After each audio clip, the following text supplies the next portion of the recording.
Shalom saudaraku yang dikasihi Tuhan kita Yesus Kristus. Saatnya kita akan mendengarkan firman Tuhan pada hari ini.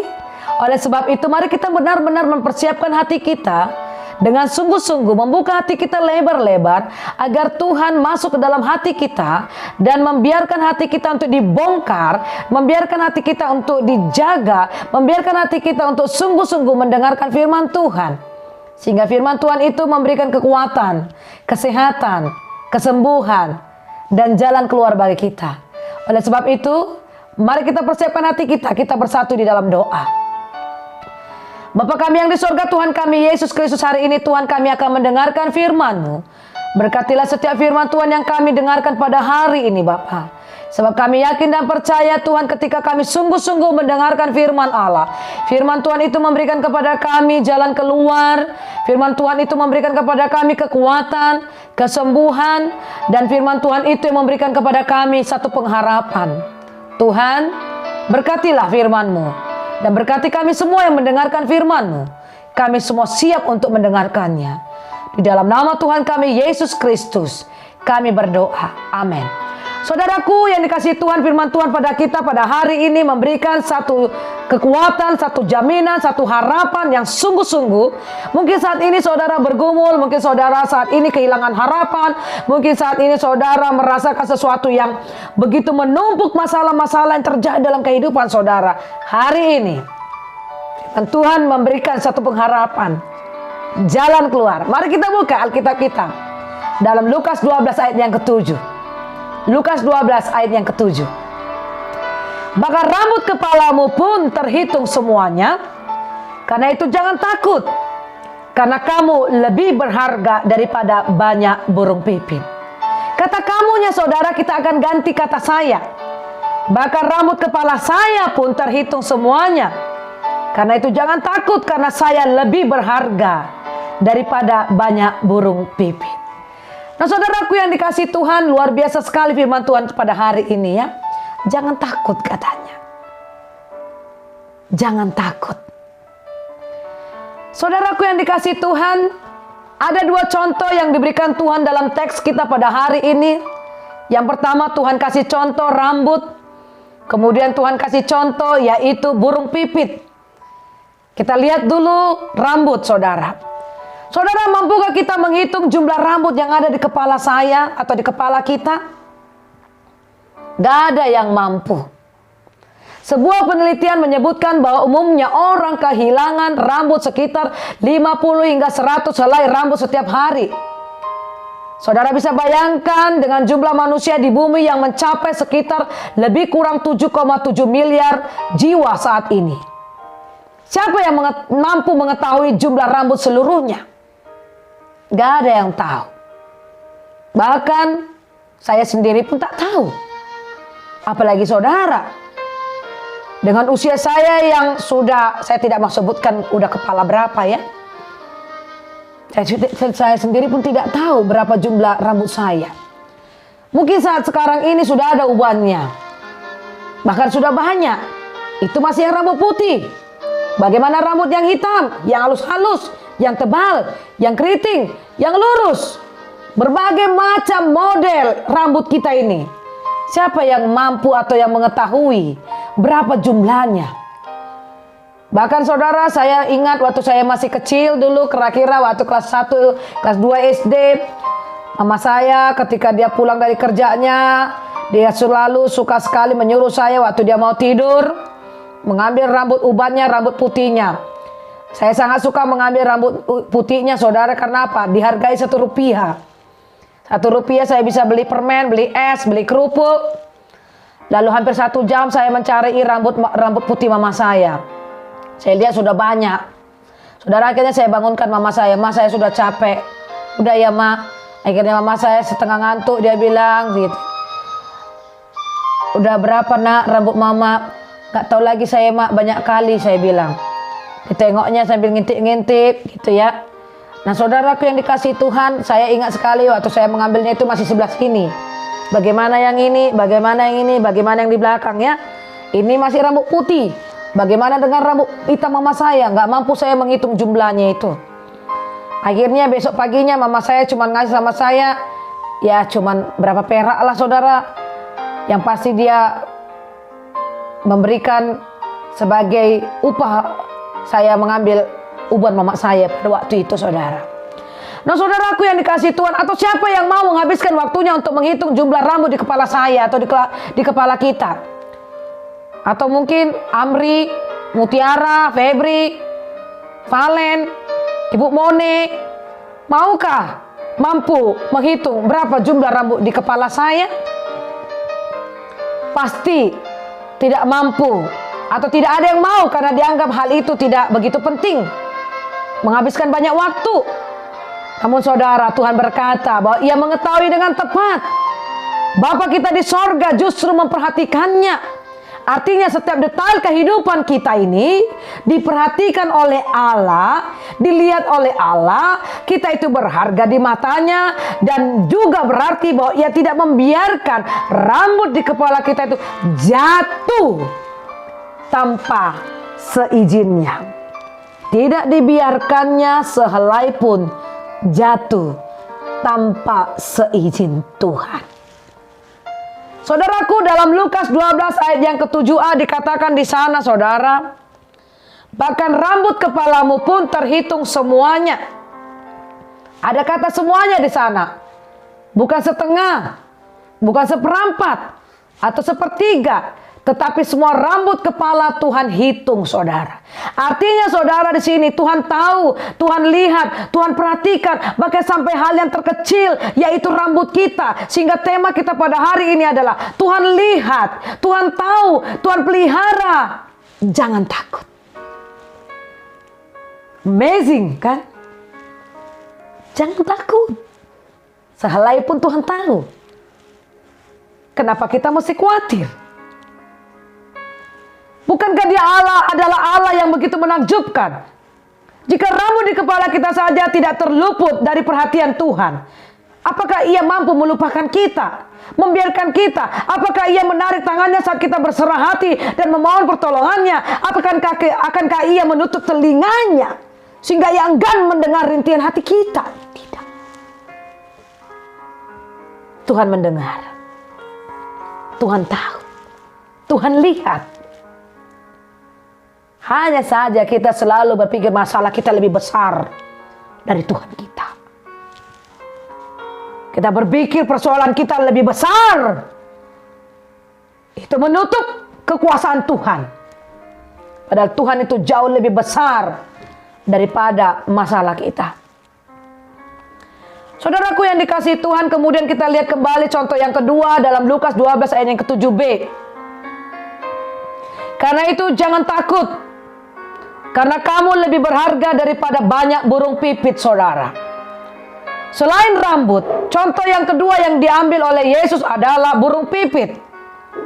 Burung pipit adalah seekor burung kecil yang lemah dan sangat murah harganya. Saudaraku yang dikasihi Tuhan, kemanapun kita pergi, kita akan melihat atau setidaknya kita mendengar kicauan burung pipit, terutama di pagi hari.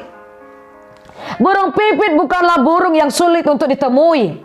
Selain ia kecil, burung pipit memiliki fisik yang tergolong sangat lemah, seperti burung-burung kecil yang lainnya. Tetapi saudara, dengan tegas Yesus mau mengingatkan kita. Yesus mau katakan bahwa burung-burung ada dalam pandangan matanya, ada dalam pemeliharaannya. Dan lagi jika Tuhan mengingatkan bahwa seekor burung pipit yang sangat berharga, itu sangat murah, tidak dilupakannya, apalagi saya, apalagi saudara. Dia selalu memperhatikan kita. Kemudian saudaraku yang dikasihi Tuhanku Yesus Kristus, kadangkala mungkin kita merasa seolah-olah Tuhan tidak membiarkan perhatian pada hidup kita. Kita berpikir bahwa kalau Dia tidak melihat masalah yang muncul atau menyadari bahwa kita membutuhkannya, sama seperti burung yang kita anggap tidak berharga, lalu kita mulai bertanya, kenapa Tuhan seolah-olah tidak ikut campur dalam hidupku? Kenapa Tuhan tidak melakukan hal ini dan hal itu kepadaku? Kebenarannya adalah Dia sungguh sangat peduli atas hidup kita saudara. Dia benar-benar peduli dengan semua masalah kita. Dia tetap bekerja. Ia mendengarkan doa kita dan memenuhi semua kebutuhan kita. Yang perlu kita lakukan adalah fokus kepada kehendak-Nya. Jika Tuhan saja memperhatikan bunga bakung yang hari ini mekar dan besok mulai layu, bukankah Allah memang yang memeliharanya? Allah meminta kita supaya jangan khawatir akan apapun juga. Jangan khawatir akan makanan, apa yang harus kita makan, apa yang harus kita minum. Karena Tuhan akan menyediakan bagi kita. Itu tercatat dalam Lukas 12 ayat 28 sampai 31, saudara.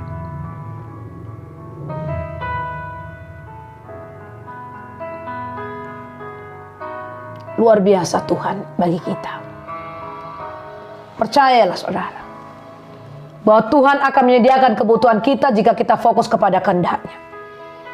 Jika kita menjadikan Tuhan sebagai tempat perlindungan kita dan tetap meninggikan namanya dalam hidup kita, maka tidak akan ada lagi kejahatan yang akan menyentuh hidup kita. Tidak akan ada lagi wabah yang mendekati tempat tinggal kita, karena Dia akan memerintahkan malaikat-malaikat untuk melindungi kita. Kemanapun kita pergi, kita akan diberikan kuasa untuk tidak terantuk saat berjalan, dan kita diberikan kuasa untuk menginjak ular berbisa. Mazmur 91 ayat 9 sampai 16. Saya tidak katakan saudara untuk menginjak ular, tetapi di sini ayat katakan, engkau terus akan dilindungi oleh Tuhan. Engkau terus akan dipelihara oleh Tuhan. Jangan takut. Untuk bisa melakukan hal itu, saudara, kita belajar mengandalkan Dia dalam hidup kita. Mendekatkan diri kita lebih dalam lagi kepada Tuhan. Tidak cukup hanya sebatas hari Minggu. Mungkin kita berkata, wah saya tidak jauh dari Tuhan. Yang saya melakukan setiap hari Minggu. Saya tetap harus beribadah setiap hari Minggu. Saya tidak pernah melupakan hari Minggu. Saudara, tidak hanya hari Minggu. Seberapa kuat hari Minggu itu? Tetapi sesering mungkin. Sebanyak mungkin. Ketika Ayub diizinkan untuk kehilangan semua hartanya, bahkan istri dan anak-anaknya dan sahabat-sahabatnya menjauh dia, serta penyakit datang kepadanya, apa yang dilakukan oleh Ayub, saudara? Ayub tidak jauh dari Tuhan. Tidak di hari Minggu saja dia datang, tapi di hari-hari lain dia datang kepada Tuhan. Bahkan kalau kita lihat catatan di dalam sejarah daripada Ayub itu sendiri, dia memiliki orang tua yang taat kepada Tuhan. Bahkan dia sendiri rajin membaca Alkitab. Dia sendiri rajin beribadah. Dia sendiri rajin memuji-muji nama Tuhan. Bahkan sahabat-sahabatnya menyuruh dia untuk meninggalkan Tuhan, istri dan anak-anaknya. Tapi apa yang dilakukan oleh Ayub? Dia tidak menyerah. Dia tetap memuji-muji nama Tuhan. Sanggup nggak, saudara? Ketika banyak persoalan kita, ketika kita dirumahkan saat ini, ketika kita mungkin saat ini mendapatkan banyak persoalan ekonomi, berani berkata, Tuhan Kau baik, Tuhan Kau baik, Tuhan Kau baik. Saudaraku yang dikasihi Tuhan, saat saya mengalami sakit di tahun 2017, saya sempat berpikir bagaimana saya berkata bahwa Tuhan itu baik. Saya sempat berpikir, kok bisa Tuhan itu baik? Ini saya sakit, ini saya sakit, ini saya sakit. Sepertinya setiap obat, setiap dokter yang memberikan pengobatan kepada saya tidak ampuh pengobatannya. Tapi saudara, saya berani katakan, Tuhan itu baik. Saat ini saya sudah mulai sakit, Tuhan itu baik. Saat ini saya mulai sakit, Tuhan itu baik. Dan saya lihat saudara, kuasanya satu demi satu Tuhan perbaiki yang rusak di dalam tubuh saya. Dia perbaiki semuanya. Dia sehatkan kembali. Dia pulihkan kembali. Saat saya datang kepadanya dan berkata Tuhan itu baik, saat saya membaca firman-Nya, saat saya memuji-muji nama Tuhan, Tuhan itu baik. Dia tidak pernah meninggalkan saya. Apalagi saudara. Tuhan tidak akan pernah meninggalkan saudara. Saudaraku yang dikasihi Tuhan, bukan malah kita menjauh, bukan malah kita bersungut-sungut kepada Tuhan, tetapi harus lebih dekat, bahkan 2 kali lipat, 3 kali lipat, berkali-kali lipat untuk lebih intim kepada Tuhan.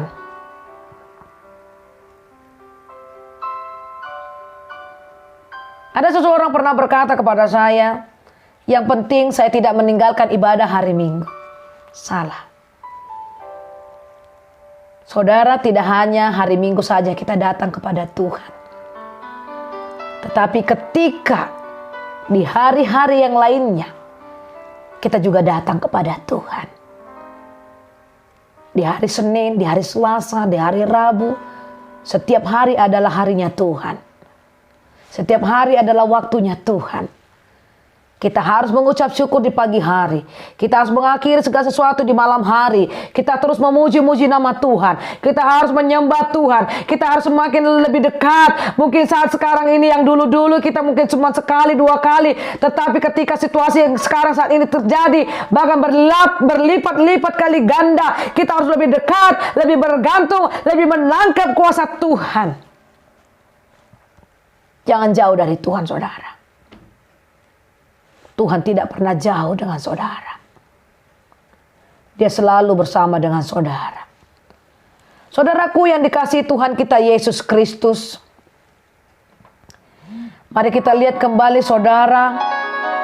Tuhan ingin rindu untuk memberkati kita hari ini, asal kita datang dan berseru. Jangan andalkan kekuatanmu. Jangan andalkan apa yang ada padamu. Jangan andalkan kehebatanmu. Dia memberi kita kekuatan untuk hari ini dan juga hari esok. Dia memberi kita kedamaian. Karena itu terimalah semua berkat yang Tuhan berikan bagi kita. Percayalah bahwa Yesus peduli akan engkau dan begitu mengasihi engkau. Tuhan memberkati engkau, Tuhan melindungi engkau, Tuhan menyinari engkau dengan wajahnya dan memberi engkau kasih karunia. Tuhan menghadapkan wajahnya kepadamu dan memberikan engkau damai sejahtera. Saudaraku yang dikasihi Tuhan kita Yesus Kristus, bila kita tetap larut dalam kekhawatiran, dalam masalah yang kita hadapi saat ini, hal itu akan merugikan diri kita sendiri. Yang ada apa? Sakit penyakit datang. Kita tidak akan pernah bertumbuh, kita tidak akan pernah maju. Bahkan keadaan kita akan semakin buruk ketika seseorang terus dalam kekhawatiran, ketika seseorang itu terus dalam masalah dalam hidupnya, pasti tidak akan ada ucapan syukur dalam dirinya. Yang ada hanya keluh kesah dan hanya ada persungutan. Maka supaya kekhawatiran itu lenyap, kita harus mengarahkan pandangan kita kepada Tuhan Yesus dan percaya kepadanya dengan sepenuh hati kita. 2 Korintus 5 ayat 7 katakan, sebab hidup kami ini adalah hidup karena percaya, bukan karena melihat.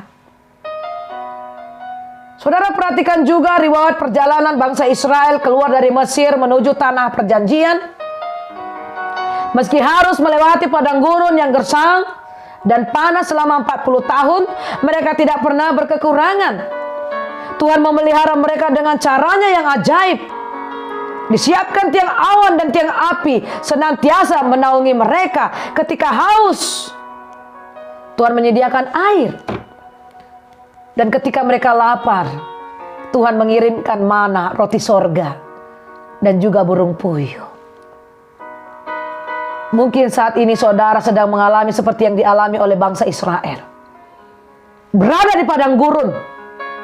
Ingatlah, Tuhan tidak pernah meninggalkan kita. Jangan pernah khawatir. Yang terpenting adalah cari dahulu kerajaan Allah dan kebenarannya. Maka semuanya itu akan ditambahkan kepadamu. Semuanya itu akan mengalir. Tuhan akan siapkan. Tuhan akan siapkan. Tuhan akan kerjakan. Jangan jauh dari Tuhan. Dekat pada Tuhan. Dia akan memberikan damai sejahtera dan pertolongan kepada kita. Tanpa apa yang kita duga, Tuhan akan lakukan. Ingatlah saudara, sehelai rambut pun Tuhan tahu, Tuhan itu. Bahkan burung pipit pun Tuhan pelihara, apalagi kita. Sebab itu jangan takut. Tuhan memelihara hidup kita. Mari kita berdoa. Tuhan Yesus Kristus yang baik, yang kami kasihi, yang kami cintai. Kami sudah mendengarkan firman Tuhan pada hari ini yang memberikan kekuatan bagi kami. Sehelai rambut pun yang jatuh Engkau tahu dan Engkau hitung. Bahkan kami lebih berharga dari burung pipit yang ada di udara ini, yang ada di bumi ini. Terima kasih Tuhan. Firman-Mu itu adalah ya dan amin, dan memberikan kami jalan keselamatan dan kekuatan. Yakinkan kami Tuhan bahwa Engkau lebih besar dari masalah kami. Saat ini kami memiliki banyak pergumulan Tuhan yang berbeda-beda. Bagi jemaat-jemaat yang memiliki pergumulan dalam perekonomian mereka, Tuhan tolong mereka. Yang membutuhkan pekerjaan, Tuhan berikan pekerjaan. Tuhan tolong kami. Kuatkan kami, mampukan kami untuk menjalani hari-hari ini bersama dengan Engkau. Terima kasih Bapa di sorga. Inilah doa kami Tuhan. Di dalam nama Tuhan kami Yesus Kristus kami berdoa. Amin.